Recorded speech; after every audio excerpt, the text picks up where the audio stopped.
النهاردة وللمرة الأولى هكتب في المفكرة اللي قدمتها أختي جويون ليا هدية. أكيد في حاجات كويسة هقراها عنها أكيد.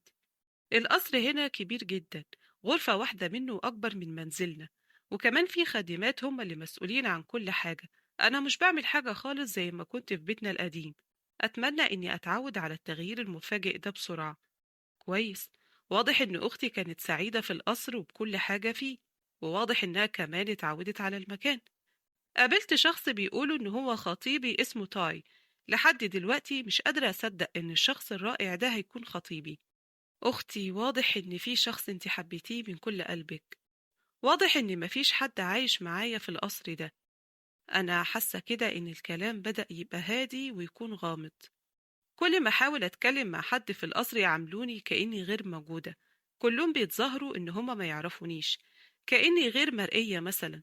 حاسة إني كان مرغوب فيا أو غير مرغوب فيا، أو هما اللي موجودين وعايشين في القصر وأنا اللي مش موجودة. كل ما بقرأ صفحة من المفكرة دي بحس بالألم في قلبي. هي ليه زوجة والدي بتكرهني قوي كده، وليه بتعاملني بالقسوة دي؟ لو كان والدي هيسيبني في النهاية ليه جابني هنا من الأساس؟ هو كان وجودي ضروري ولا لأ؟ حتى لو كان وجودي ضروري على الأقل لازم يعتني بيا وياخد باله مني. لازم أكون قوية. لكن للأسف أنا ما عنديش القدرة إني أكون كده. أنا وحيدة بشكل كبير جدا في المكان ده. ومهما كنت معجبة بتاي عشان بيعاملني بشكل لطيف وجميل، لكن للأسف هو مش بيحبني خالص. يا ترى ايه الغلط اللي انا عملته مع تاي عشان ما يحبنيش؟ غير كده انا سبت الشركة دلوقتي كمان عشان والدي قال لي اني ما عنديش اي موهبة. حاسة ان انا عبارة عن كمامة. بخاف حتى اصحى الصبح لوحدي. حياتي كلها جحيم في جحيم. كل ده كلام سخيف. ازاي حصل لها كل ده وانا ما اعرفش؟ ازاي ما خدتش بالي؟ انا عايزة اموت خلاص. وواضح ان ده اليوم الاخير في حياتي. لما قابلت جويون حسيت إن ممكن روحي ترجعلي.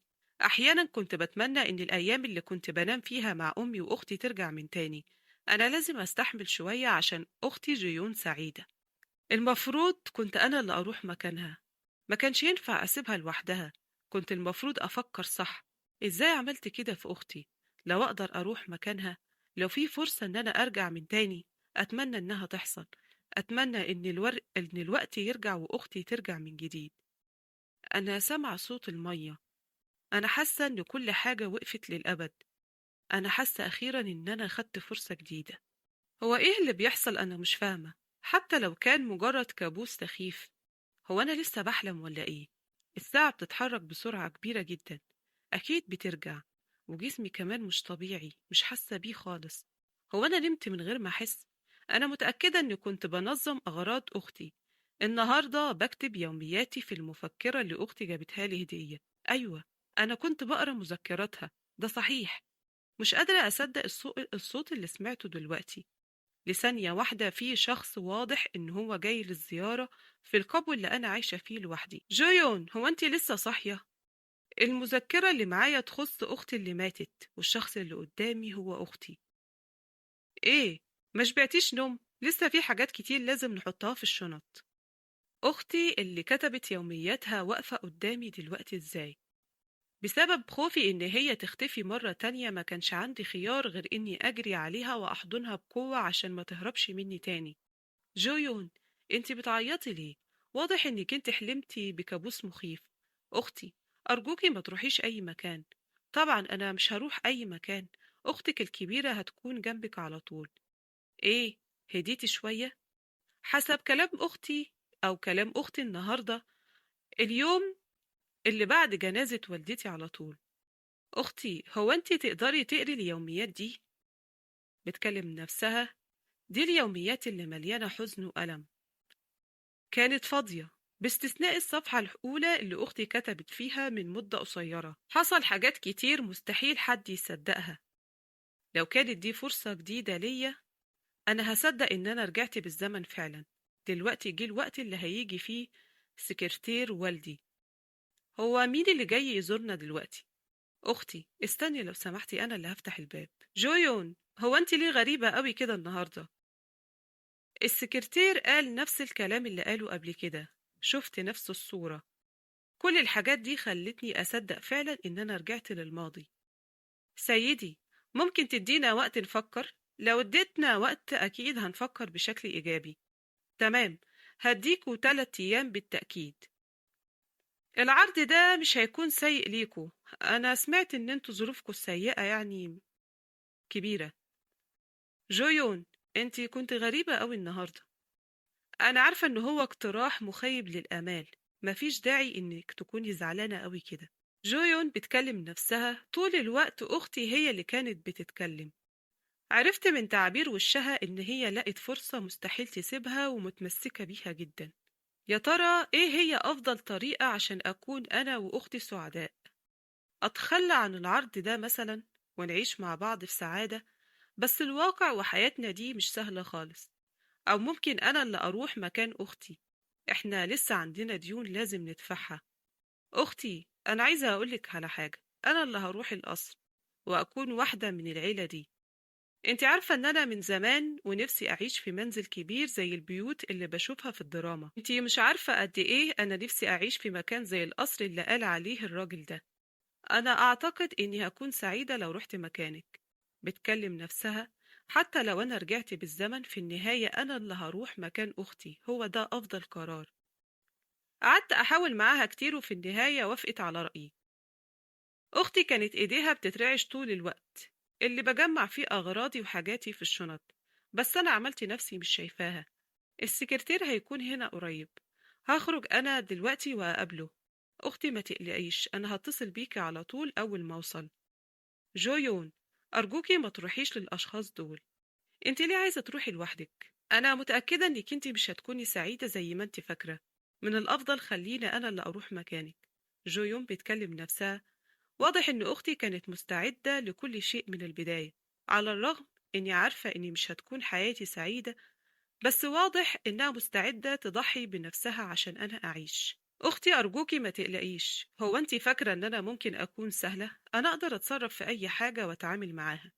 أنا عندي شعور جيد، ما تقلقيش أرجوكي. شكرا ليكي يا أختي على كل شيء. تقدري ترتاحي دلوقتي. جويون، رغم كل اللي انت قلتيه انا لسه حاسه بالقلق. عشان كده انا هطلب منك حاجه واحده. انا عايزه يومياتك.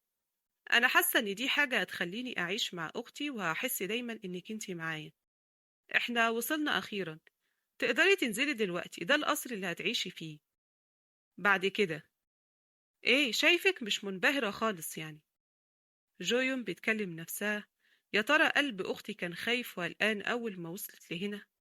كل حاجة حصلت لها هنا عمري ما هنساها أبدا في حياتي كلها. يا سلام على القصر المزخرف الغالي ده. اقعدي على الكنبة القديمة دي. من النهاردة انت هتكملي دراستك هنا. جيون بتكلم نفسها. كان قاعد قدامي راجل بيقولوا عليه أبويا، لكن هو مش كده. وسيدة جميلة في منتصف العمر قاعدة جنبه. احنا عملنا جدول خاص بيكي، عشان كده من الأفضل انك انت تتعلمي في أسرع وقت. جيون بتكلم نفسها. ما كنتش متوقعة إن هيكون لم شمل الأسرة فيه كل الوقاحة والبجاحة دي. حسب شغلك وسرعة تعليمك هنعفيكي من الديون انت وأختك. بتكلم نفسها تاني. كانوا عاملين زي لوحة متعلقة على الحيطة، ما قدرتش أتعود عليهم نهائيا. فكري دايما في مستقبلك ومستقبل أختك واشتغلي كويس واجتهدي. بتكلم نفسها من جديد. أنا مختلف عن أختي الكبيرة وهعرف أتصرف كويس قوي مع الناس دي. يا ترى يا أختي مريتي بكل المعاناة دي لوحدك وفضلتي ساكتة ومتحملة؟ تقدري تطلعي دلوقتي فوق في أوضتك، وبكرة تعليمك هيبدأ. المعلم هيجي يحضر. لازم تكوني مستعدة. مفيش دراما أسوأ من اللي أنا فيها. أختي، هو أنت كنت بتفكري في إيه لما سمعتي منهم الكلام القاسي ده؟ قبل ما أرجع للماضي كل شيء كان مكتوب هنا. إيه اللي بيحصل؟ واضح إني مش أنا بس اللي رجعت بالزمن لوحدي. النهاردة أول يوم ليا في القصر، لكن والدي قال لي إن التعليم هيبدأ من بكرة، عشان كده أنا قلقانة شوية. اليوميات دي كتبتها أختي الكبيرة في الخط الزمني اللي أنا عديته. بعد ما رجعت بالزمن كل اللي عملته خلال الأيام اللي فاتت هو إني كل ما أصحى الصبح أراجع الأرقام اللي بتظهر على شاشة التليفون. مش قادرة أصدق إن أنا رجعت بالزمن 3 سنين لورا. هو أنت بقى جويون؟ خلينا نتعرف على بعض. جويون بتكلم نفسها، هي مين البنت دي؟ أنا من النهاردة أنا أختك، أهلا بيكي في منزلي. من وجهة نظري أنا ممتنة إنك أنت جيتي هنا. أنا مش فاهمة يعني إيه من وجهة نظرها. الكلام كان مكتوب كده بجد والله. يعني شايفة نفسها من البداية. هو أنت أختي من والدي؟ يا ترى اسمك إيه؟ أنا اسمي لي سيونغ. في مذكرات أختي كانت كاتبة إيه اللي أنا عملته غلط في حياتي عشان يحصل معايا كده. أنا بحب تاي جدا، ولكن طول الوقت قاعد مع لي سيونغ ويضحك معاها ولا كأني موجودة. هو فعلا مش بيحبني خالص. جويون بتكلم نفسها تمام. طلعت لي سيونج دي بنت الزوجين اللي شفتهم امبارح، وواضح إنها بنت أنيقة جدا، لكن ابتسامتها الجميلة دي مش قادرة أصدقها على الإطلاق. في الليلة دي قعدت في مكتبي وفضلت أركز مع الأسماء اللي كانت موجودة في يوميات أختي. فكرت في الموضوع ببطء مرة تانية. لي سيونج وتاي، الأسماء دي أنا حفرتها في ذهني عشان منساش أي حرف فيها. جي هو الأخ الصغير لتاي. يا ترى الشخص ده يعرفني منين؟ لو فضلت في القصر ده أكيد في يوم هنتقابل. في يوميات أختي اكتشفت شوية أمور. إن هي قابلت لي سيونج بعد 3 أيام من وجودها في القصر. أختي كانت بتكتب كل يوم صفحة واحدة بس في يومياتها. والغريب أكتر في الموضوع إن اليوميات اللي كتبتها أختي جت معايا من المستقبل. وده شعور أنا مش عارفة أوصفه خالص.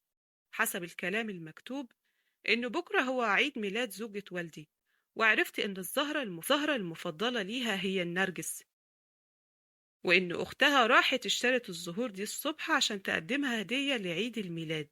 يعني من الآخر هي بتعمل الحاجات اللي أختها كانت بتعملها في الماضي لما أختها كانت موجودة في القصر. أنا لازم أصحى بدري الصبح وأروح أشتري الزهور. شكرا على قدومك، ابقي زورينا مرة تانية. ودلوقتي خليني أروح بقى للقصر المجنون ده. هو انت مين اللي اداكي الإذن إنك تخرجي زي ما انت عايزة؟ بتكلم نفسها. الناس دول تحس إن هما من عالم مختلف، بس أنا هعرف أتعامل معاهم. سمعت إن عيد ميلادك النهاردة. طيب حطيهم في أي مكان هنا. ليس يونج، حضري نفسك عشان هو جاي النهاردة عشان يشوفك. بتكلم نفسها. كان في محادثات بينهم ما كنتش بقدر أشارك فيها عشان مش فاهمة هي بتتكلم عن إيه أصلا. هو جاي النهاردة عشان عيد ميلادك انت يا أمي، مش عشاني أنا. جيون بتكلم نفسها. الجو ده غريب جدا عليا. ده حتى عدى وقت طويل من آخر مرة زرنا فيها. بتكلم جيون نفسها تاني. دلوقتي أنا أدركت اللي كتبته أختي في يومياتها. لو كانت هي اللي هنا دلوقتي هيكون صعب عليها إن هي تتحمل الشعور ده بالغرابة والانفصال. الناس دي بجد مختلفين. هو وصل أخيرا، أنا هروح عشان أستقبله. عدى وقت طويل يا جيهو، أخبارك إيه؟ ده عيد ميلاد والدتك، لازم أكون موجود. جيهو بيكلم نفسه. هي إيه اللي جابها هنا؟ وجيوم بتكلم نفسها. الشخص ده بيعمل إيه هنا؟ واضح من عينيه إنه شاف شخص مفتقده من مدة طويلة. جيهو، ممكن أشوف الهدية اللي أنت جبتها؟ يا ترى إيه اللي جواها؟ أمي، إيه رأيك نفتحها مع بعض؟ جويون. إيه رأيك تروحي غرفتك؟ تمام، فهمت. لو الشخص ده يعرفني فعلا أتمنى إنه يكون حليف ليا. أنا حاسة إن أنا قابلته قبل كده. هو فعلا الابن التاني لمجموعة سي جي. أنا آسف مش هقدر أكون موجود لمدة طويلة عشان مشغول، لكن هحاول أفضل معاكوا فترة أطول من كده في المستقبل. واضح إن هو شافني. يا ترى عايز مني إيه؟ هو ماله عامل كده ليه؟